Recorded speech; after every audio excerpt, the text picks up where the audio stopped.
Bonjour, alors dans cette vidéo, on va apprendre à numériser sur une image toute simple, avec très peu de couleurs, comment faire pour faire des liaisons entre des morceaux de même couleur pour qu'il n'y ait pas de coupe ou de nœud dans votre motif, là où il n'y en a pas besoin. Donc je vais aller chercher une illustration toute simple. Je vais prendre dans les poules, voilà, la poule celle-ci, ouvrir. Non, je ne vais pas prendre celle-ci, je vais prendre celle-ci. Ouvrir. Voilà. On la fera sans contour pour cette fois-ci, ce sera mieux. Donc mon image mesure 148, c'est un peu grand. Je vais la faire rentrer dans un cadre 10-10. Donc je mets 10. Qu'est-ce que j'ai mis 100, pardon. Je vérifie en mettant mon cadre 10-10. Si c'est bon, c'est parfait. Donc je renlève mon cadre. Donc ma petite image, je vais la mettre, je vais l'afficher, je vais l'estomper pour que les couleurs soient moins foncées. Voilà, ça permet de mieux voir. Donc dans une broderie, au départ, il faut déterminer qu'est-ce qui va dessus et qu'est-ce qui va dessous. Donc les couleurs les plus claires, les plus claires en premier, et on va de plus foncé en plus foncé. Quand on peut, hein, parce que là pour le rouge, il sera caché sous le marron, on ne pourra pas le faire autrement. Donc on va commencer par faire le blanc qu'on peut faire tout de suite. Voilà, donc je me mets sur le blanc, j'ai choisi ma couleur blanche ici et je vais faire numériser une forme fermée. Je vais poser mes points sur le blanc.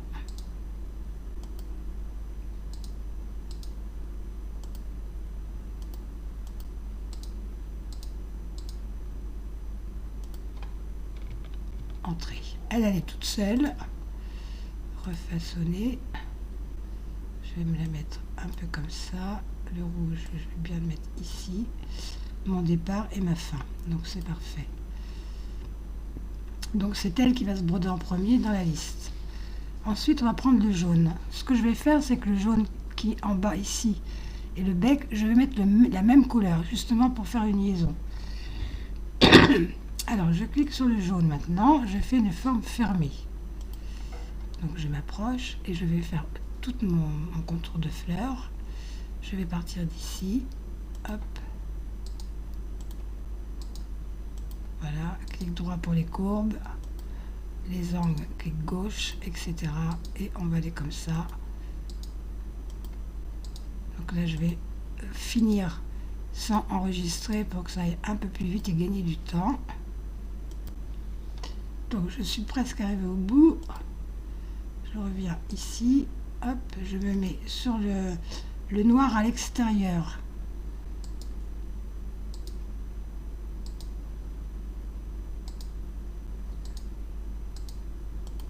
Entrée.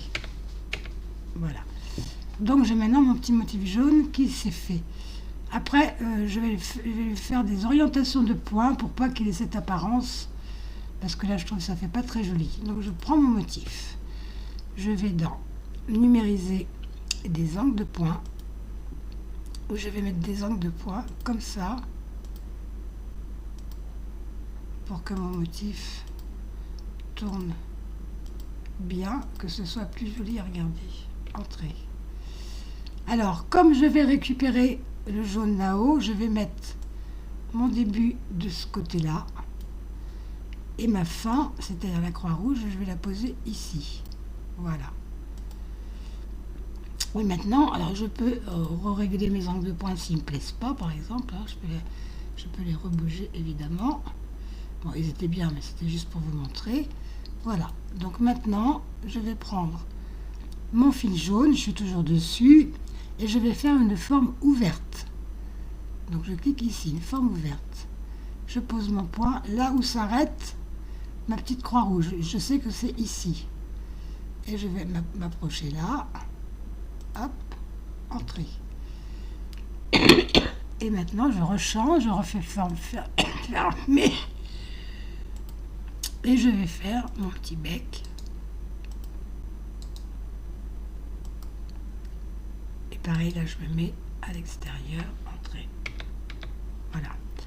Je vais reprendre mon petit motif. Je vais le faire refaçonner. Je vais le mettre peut-être comme ça. Voilà, ce sera plus joli. Je mets donc ma fin ici. Et mon début, forcément, il faut qu'il soit sur la fin de ma ligne. Donc là, ma brodeuse va broder mon motif jaune, ma ligne et mon bec sans s'arrêter. Je n'aurai pas de coupure ici ni de nœud. Ensuite, je vais faire le rouge. Donc je vais chercher une couleur rouge. Je vais prendre la première venue et je vais faire numériser une forme fermée. Je m'approche et là, pareil, je vais faire ma petite glotte. Je ne sais plus comment ça s'appelle. Hop, entrée. Refaçonner. Je vais mettre comme ça. Alors là, je commence là, mais il faut aussi que je finisse ici. Parce que je vais lui aussi mettre un petit fil rouge pour aller là-haut. Donc, numériser une forme ouverte. Je repars de là. Toc, et je viens me mettre ici. Entrée. Je reprends ma forme fermée. Et je continue mon petit motif.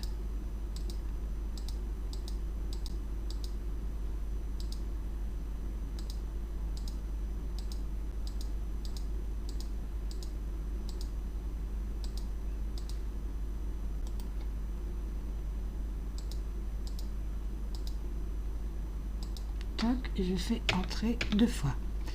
Voilà, pareil, lui je vais l'orienter un peu comme ça. Donc je sélectionne, je fais refaçonner. Le départ est là, la fin elle est là. Je vais la mettre, je sais pas où je vais mettre mon angle de point. Donc faut que je regarde comment je vais faire. Je vais peut-être le mettre dans ce sens là pour qu'il aille comme ça. Voilà, donc je le mets bien ici. Ensuite je vais faire mon corps, après mon aile, et après je finirai par le noir de l'œil. Donc je vais faire le corps en beige clair. Non, je vais le faire en beige foncé et ça en beige clair. Ça je mettrai dessous comme ça. Donc je vais aller chercher une couleur beige plus foncée. Je vais prendre la 51 et je vais faire mon corps. Alors je vais me mettre comme ça pour voir vraiment où faut que je pose mes points. Donc je refais une forme fermée. Je commence n'importe où, je vais commencer ici, donc là je me mets comme ça, à l'extérieur du noir. Et je longe, voilà, je longe mon noir. Là j'ai juste un petit chevauchement qui va se faire, suffisant pour ne pas avoir de décalage entre mes deux motifs. Sachant que j'ai déjà une compensation d'étirement à 30.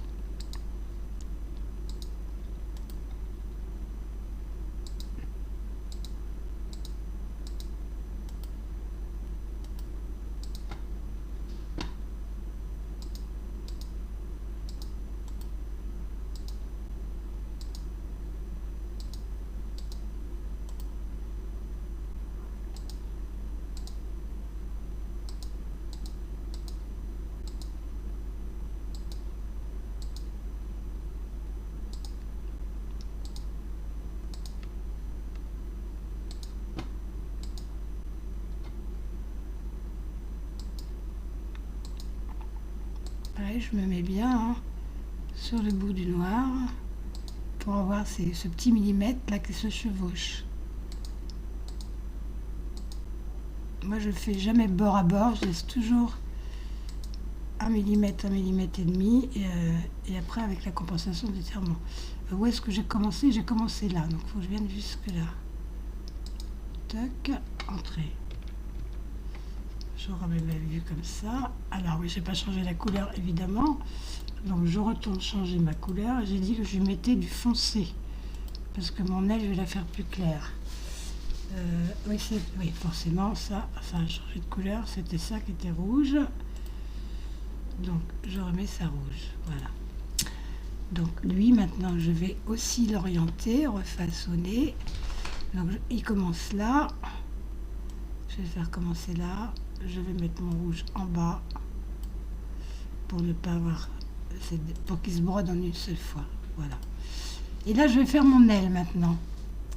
Pareil, je le remets comme ça. Je reprends la couleur plus claire, c'est-à-dire celle-ci, même si je la change pas maintenant, c'est pas grave.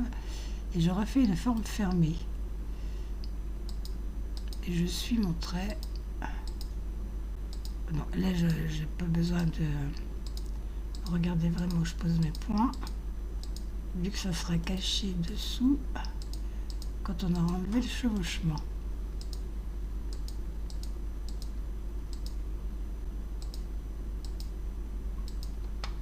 Entrée, entrée. Voilà ce que ça donne. Donc, évidemment, là, j'ai deux morceaux qui sont superposés. Donc, ça va se broder 2 fois à cet endroit-là. Donc là, on va faire un trou dessous.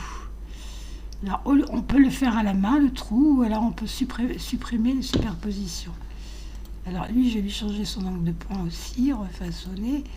Alors, lui, il va par là. Lui, je vais le faire descendre comme ça. Donc, je vais me le mettre dans ce sens-là. Alors, il faut que je récupère le bout de mon angle de point qui est caché là. Ok. Alors, l'angle de point, je vous ai déjà dit, hein, vous pouvez le régler aussi de par là. Angle de point 125, je peux mettre 120 ici. Voilà, ça va me le mettre comme ça. C'est pas trop ce que je voulais. Alors, je recommence, refaçonner. Ah ben, il est rendu dans mon angle de point maintenant, ça l'a déplacé là. C'est pas grave, on s'en fiche. Donc, bah, du coup, maintenant, je vais faire le contraire. Je vais mettre mon vert par là. Et mon rouge ici. Voilà. Et ça se brodera en une seule fois.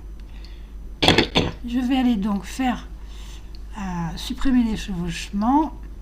Je vais aller voir comment est réglé le chevauchement quand je fais cadre, clic droit, chevaucher. Je suis à 1 mm, donc ça suffit, 1 mm c'est très bien. Je le laisse comme ça. Ok. Je récupère ce petit morceau en cliquant dessus, sélectionner, et je vais dans éditer objet, supprimer chevauchement. Voilà. Donc maintenant, vous voyez, dans ma partie marron, là j'ai un trou. Si je la prends et que je fais refaçonner, je vois bien que j'ai mon jour ici, qui s'est fait dessous. Si je masque ça, voilà, je vois bien que j'ai un trou. Maintenant, démasquer tout. Je vais prendre ce petit morceau et je vais le mettre dessous. Parce que je veux qu'il se brode avant. Voilà. Donc il se brodera avant, vu qu'il est plus clair, c'est mieux comme ça. Donc maintenant je vais faire mon œil. Alors je repars comme ça. Et là je vais me faire les 2 petits cils et un ovale en noir. Alors je prends une forme ouverte en noir. Voilà. Si on se trompe de couleur, c'est pas très grave, hein, puisqu'après on peut changer les couleurs. Entrée. Donc j'ai mes 2 lignes. Et maintenant je me fais une forme fermée en noir.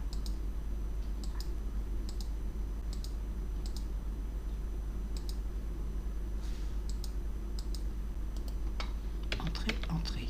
Voilà, je me remets comme ça. Bien sûr, on ne voit pas mon blanc. Il va falloir que je fasse un trou. Il va falloir que je fasse un trou aussi dans le marron, parce que j'ai aussi le blanc qui est dessous. Donc je reprends ce marron là, je me remets comme ça, et là je vais faire un trou comme ça dans le marron. Alors je reprends, là du coup je fais numériser des jours, et je vais faire un trou un petit peu à l'intérieur du noir pour que j'ai un petit chevauchement quand même.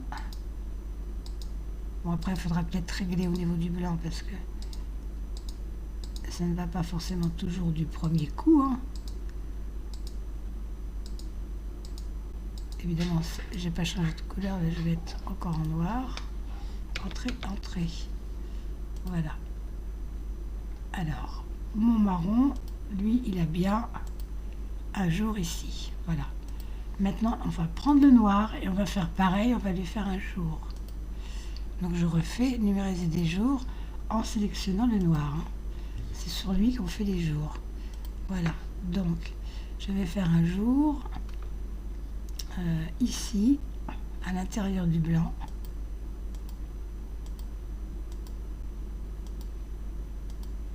Alors, il sera un petit peu plus petit le blanc, mais c'est pas grave. près. Ouais, donc là on va refaire ça pour que ce soit plus sympathique. Alors je vais agrandir le noir, refaçonner. Je vais le agrandir et je repousserai mon blanc tout à l'heure. Parce que là il va se retrouver être un petit peu, pas avoir assez de blanc, donc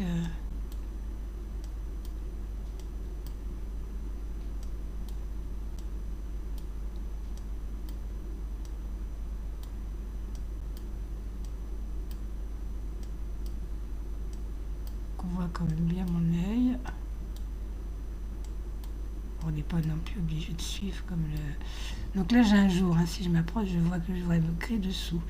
Donc maintenant je vais reprendre, je vais encore agrandir un petit peu. Je vais reprendre mon blanc ici. Et je vais réagrandir mon blanc. Ici, ça va un peu trop loin. J'ai déjà un point en trop ici. Hop, je vais le mettre comme ça. Là on est bien. Là je vais remonter ici et remonter là. Voilà, de façon à ne pas avoir de jour. Donc il est un peu carré mon œil. Effectivement, je pourrais peut-être refaire ça plus comme eux ils ont fait. Voilà.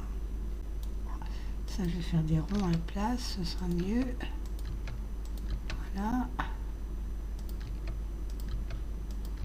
Je vais réagrandir mon blanc. Hop. Enfin, plutôt le noir que j'agrandis là. Ok. Pour que la forme ressemble plus au modèle. Voilà. Ok. Maintenant, je vérifie que mon blanc soit bien plus grand que mon noir.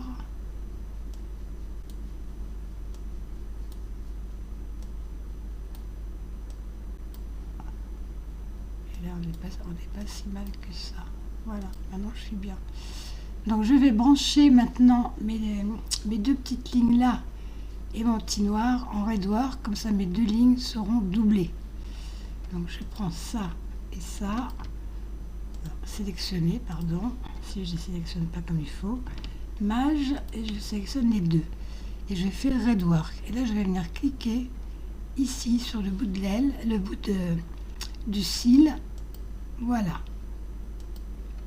Comme ça, cette partie-là sera doublée.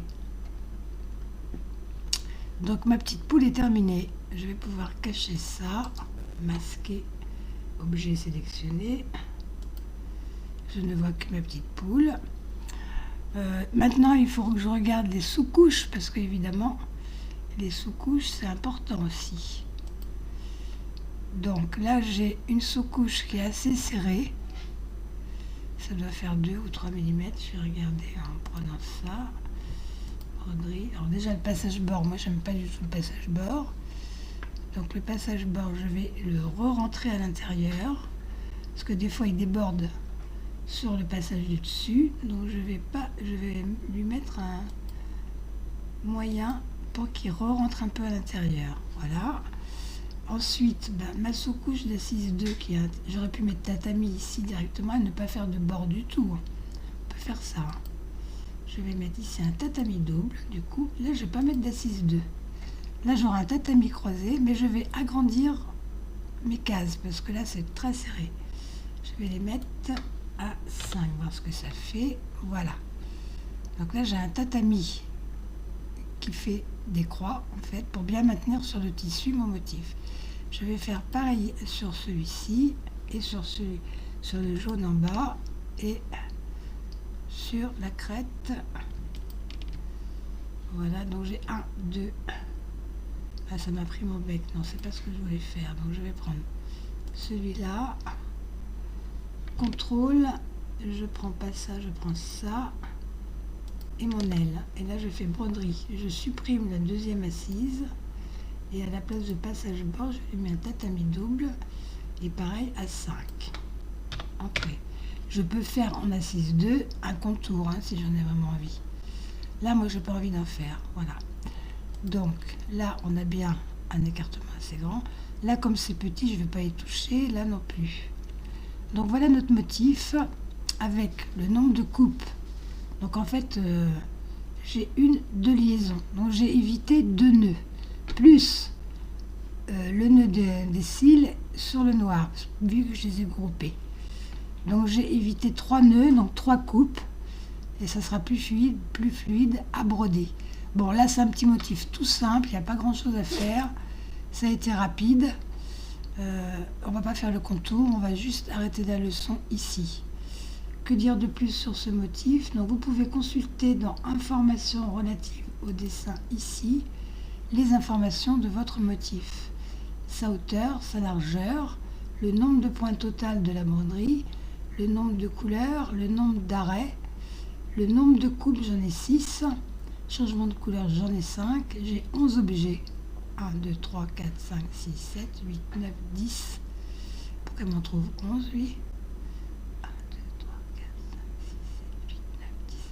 Ah oui, non, je sais pourquoi, c'est parce que ça c'est un tout seul. Et ça a été regroupé, ok. Donc voilà mon petit motif. Prête à broder. Et eh bien, je vous laisse essayer de faire des petits motifs comme ça, tout simple, avec 1 ou 2 liaisons pour bien comprendre comment fonctionnent les liaisons. Donc les liaisons, il faut toujours partir de la fin, refaçonner, donc de la croix rouge, c'est-à-dire la fin du motif. La liaison va relier la fin de votre motif au début de l'autre. Donc sur l'autre, il faut que le début soit ici. Refaçonner, mon début est bien là. Voilà. C'est ce qu'il faut retenir. Pareil pour la crête. Il faut que la fin soit là pour que ma ligne aille jusqu'ici et que le début de ce motif-là soit bien mis ici. Allez, bonne broderie!